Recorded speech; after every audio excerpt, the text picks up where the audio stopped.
Hello and welcome back to the Stronghold. I'm the Magi and I'm here to welcome you to another March of the Machine Aftermath video. Yes, the small set that just keeps producing content. Today we are talking about the fact that, well, Aftermath has almost universally been received as a failure.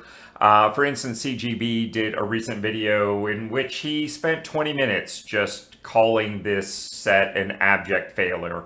I was also drawn to another content creator who asked the question, does March of the Machine Aftermath, did it need to exist?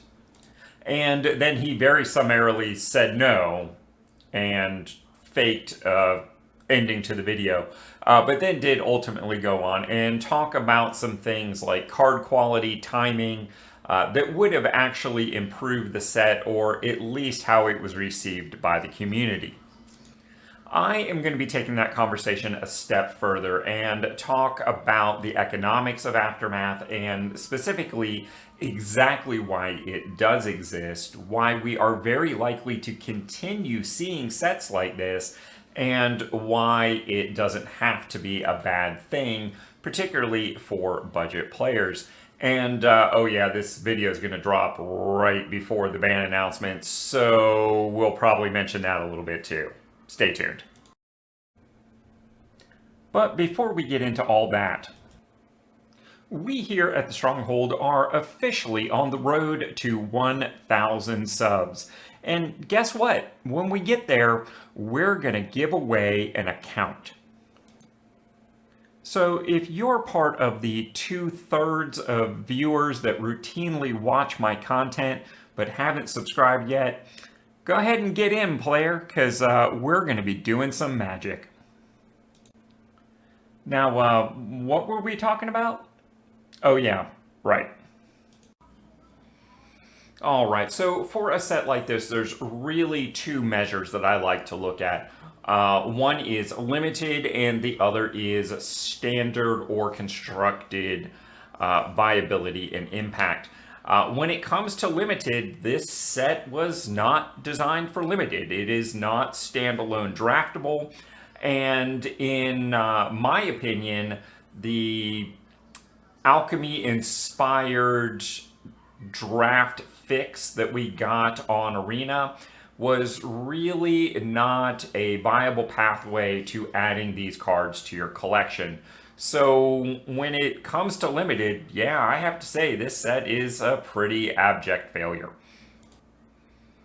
Now, when it comes to standard, there's only really one card that is making any sort of positive impact on standard, and that's Calyx Guided by Fate.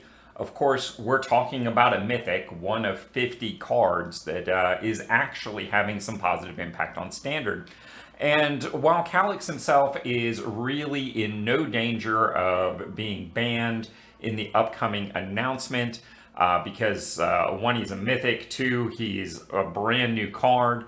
Obviously, he fits into the Enchantress build for green-white, and although I don't think there's a high probability of a retaliatory ban against that deck, taking one of the high value engines for the deck, something like Jakai Naturalist, is not out of the realm of possibility, which would, of course, make Calyx much less useful. When it comes to cards that have a clear line of potential impact, you really have to look no further than Coppercoat Vanguard. Not only is this a very budget-friendly uncommon, but it positively impacts both soldiers and human builds, one obviously more so than the other. Right now, these mono-white soldiers and mono-white humans really don't have a slot for this card. But if we had a banning of something like Thalia or Brutal Cathar, and the deck were to survive, that would certainly open up slots for something as potentially good as Coppercoat Vanguard. This is one to definitely keep an eye on. But as an uncommon, it's really no reason to buy packs because we could just as easily craft this, probably cheaper. The third and final card, which I believe is having an impact on some sort of constructed environment, that's right, only three cards in this discussion, is Obnoxious. I mean, Obnixilis. As a mythic that combos off with another mythic, this is really not on any budget player's radar unless you just got really random lucky with your mythic pulls. But this deck is basically not fun to play against. It's a total glass cannon. Either it draws its cards and goes off, or it really doesn't have a secondary game plan. I'm not saying either of these cards will get banned, but I'd say there's definitely conversation going on here. But at the end of the day, I don't think this is having a big enough impact on the play environment or player satisfaction to really ultimately get a ban, particularly given the fact that both of these cards are significantly less than 1 year old. And my guess is they want to continue selling packs off of these cards. And hey, before we move forward, always remember I am always open to a friendly debate in the comments. Now, as we move forward with the discussion, I do want to take just a moment to first off acknowledge the fact that this set was made by people with knowledge of what is coming in the future that we simply don't have yet. So there might be things going on here that we just aren't seeing, we just aren't getting. That having been said, there are a few concepts here that I'm going to ask you to accept just to make the conversation a little smoother and a little faster. The first of which, what if these cards that we're finding in Aftermath are cards that were already in development for other sets and didn't quite make the cut? What if these cards were just never quite deemed good enough to see the light of standard play, and that's why the overall impact and quality that we're seeing with these cards feels a little lacking. The second concept here is that the cost for developing and distributing Magic the Gathering sets is not tied to the rarity on a per card basis. In other words, it takes pretty much the same resources to develop and distribute a common as it does a rare. However, the rarer a card is, the more likely it is to drive sales. In other words, people buy packs to get rares and mythics, not so much to get commons and uncommons. In other words, by shifting resources away from the production of lower rarity cards and into higher rarity cards, they have set themselves up to be potentially way more profitable. And there's a couple ways we see them doing this over time, even during the Arena era. One way that they have been able to very subtly and effectively enact this sort of change has been playing with the mythic drop rates. And I say subtly because I think I'm probably one of 10 people on the planet outside of Wizards of the Coast that actually pays any attention to this. Now, before we really dive into this graphic and start talking about it, I want you to understand that it's a little counterintuitive. The lower the number goes, the better it actually is for us, because that represents the number of packs that we are expected statistically to buy before we see a mythic. And if you look at that purple trend line kind of slashing across the right-hand side, that is the change over time that we're seeing. We started out on Arena with a very consistent drop rate of once per 8 instances, and we've seen that go as low as 5. What I think is most interesting and most relevant to this conversation is the larger points that are encircled represent the small sets that have been released here over the last few years. And if you notice, almost all of those are above the trend line. So by releasing a smaller set, be it an alchemy release or an aftermath style release, they have effectively doubled the number of mythics available to us in a given season, and very subtly made them harder for us to get at the same time. So we feel like we're getting more value, but we're working and doing more to get it. Another way that we have been seeing this is the bonus sheet effect. It is not your imagination. Wizards of the Coast has been adding bonus sheets to sets from Strixhaven, Brothers War, Phyrexia, All Will Be One, at an almost alarming rate. And what they're doing here is shifting the distribution cost of commons down, and instead replacing that with higher demand uncommons and primarily rares and mythics. And if you take a look at this graph, you'll see the blue line for the normal pack, a red line for a pack that contains a bonus sheet. And of course, the purple area under those lines is what remains unchanged. But the blue area that you see up in the upper left-hand corner represents the cost reduction of making this change. And the extended red area between the red and blue line represents the increase in demand resulting from that shift. And while I didn't calculate the exact areas under this curve, I think we can all agree that the red area is significantly larger than the blue area. And also, it's significant to keep in mind, these are not offsetting things. It's not like Wizards of the Coast benefits from the red area minus the blue area. Both of these represent net benefit for Wizards of the Coast. So it's a pretty subtle thing they have been doing here, and they're getting the results that they want, shifting resources from commons to rares and mythics. And when you add digital packs from Arena that only have 8 cards in them to start with, you see that this scales at a significantly higher rate, with the yellow line representing a quote-unquote normal digital pack and the green line representing the digital packs with a bonus sheet. And I mean, it's just almost an exponential difference in the growth as the packs get smaller and contain less commons. If we look at set development on a broader scale rather than per pack, we can see that rares and mythics make up about 27% of a traditional set. And it's just that 27% of the cards that are ultimately driving sales. In other words, a full nearly 3/4 of their effort doesn't really sell packs. However, if you look at an aftermath set, they literally flip the script on us here.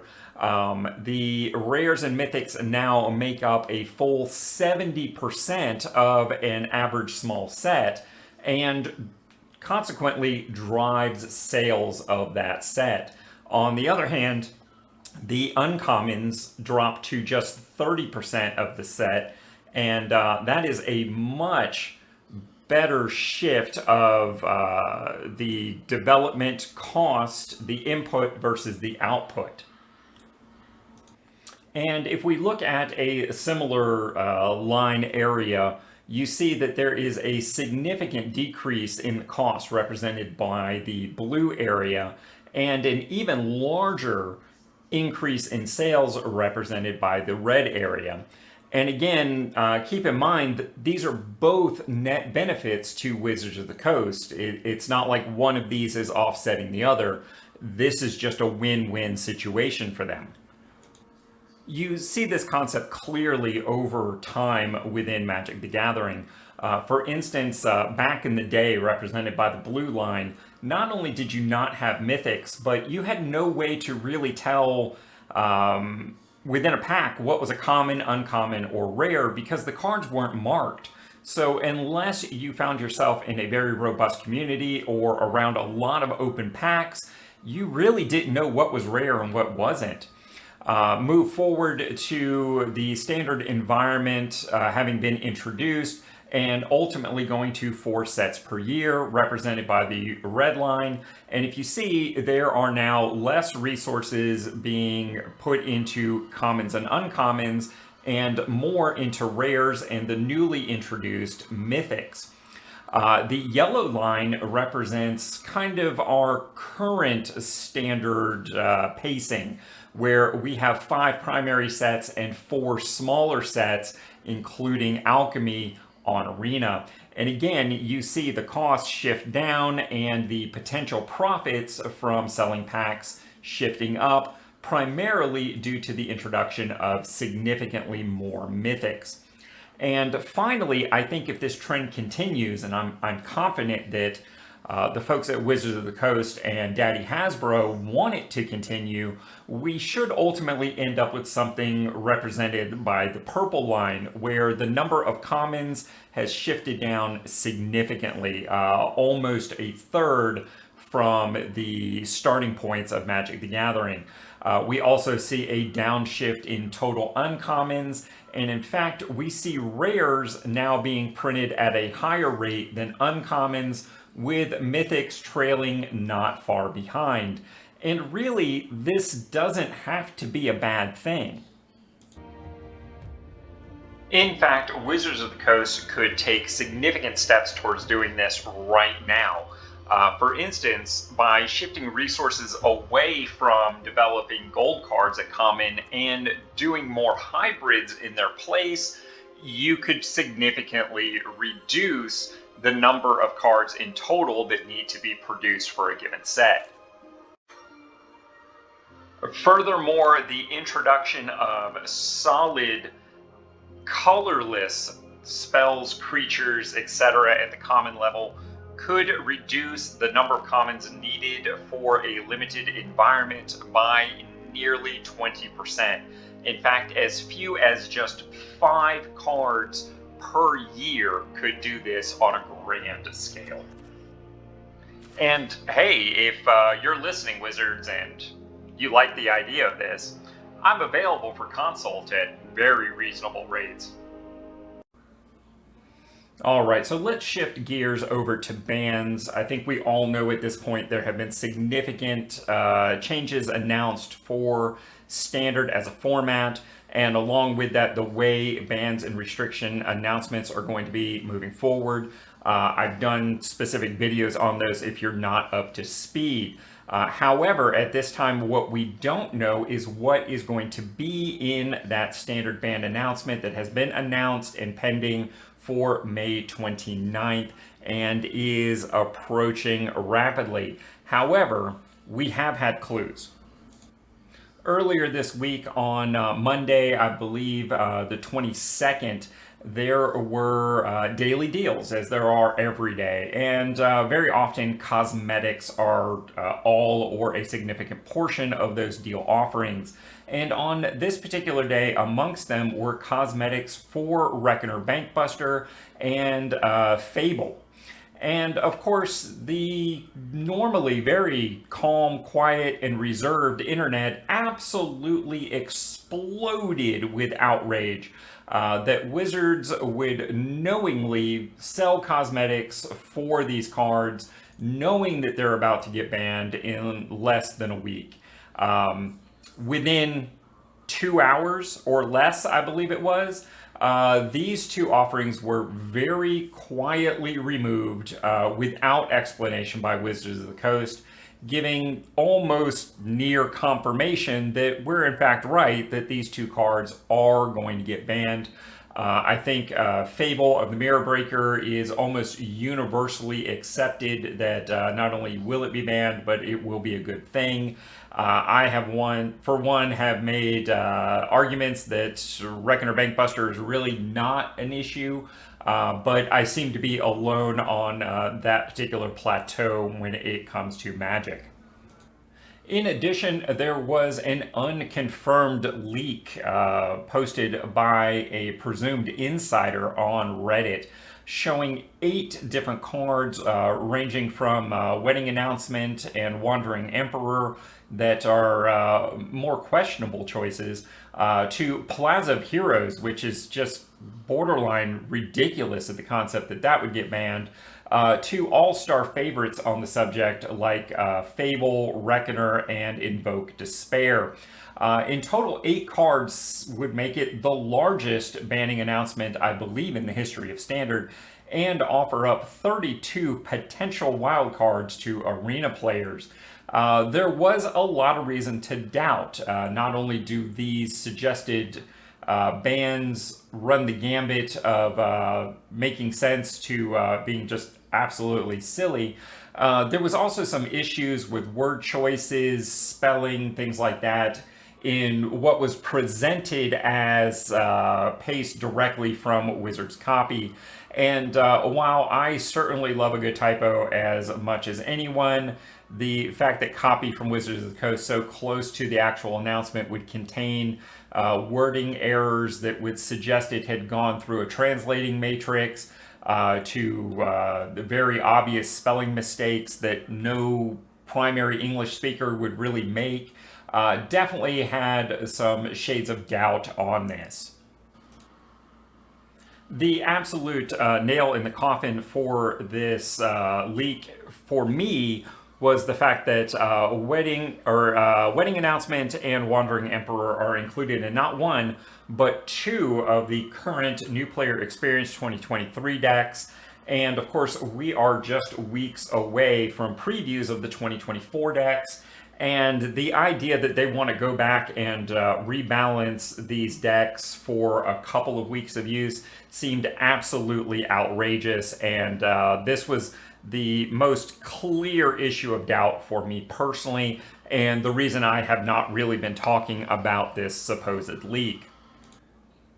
And lo and behold, about 3 a.m. local time on the morning that I am recording this video, this Redditor has come back online and outed himself as a fake, indicating that he did all of this for a noble purpose in order to provide Wizards of the Coast with data such that it is regarding the community's response to potential bans and to allow them to be more aggressive, encouraging them and putting pressure on them to be more aggressive with their bans, because apparently they don't see the stance that their largest product usage, i.e. the Standard environment, for their largest product, Magic the Gathering, that wasn't putting enough pressure on them, watching that fail by leaps and bounds over the last couple of years. But regardless of what may come on Monday's announcement regarding bans, and let's not forget, the fact that we've always gotten wildcards back for bans is not set in stone. Monday's announcement could also include some sort of policy directive change with regards to wildcards and bans, although I do think it would invoke outrage if they did so, but it is a possibility. Again, regardless of what we get with regards to bans, wildcards, etc., just remember the absolute power play here is to hold those wildcards not only for the release of Wilds of Eldraine coming in the fall, but until you have opened the majority of those packs. You can then apply those essentially free wildcards back to play sets of brand new cards that, instead of being in the 3rd year of Standard, will now be in their first of 3 years, and get a lot more value and use out of those cards, as well as maybe increasing the total number of playsets by 50 to 200%, just depending upon how lucky you are with your individual pulls.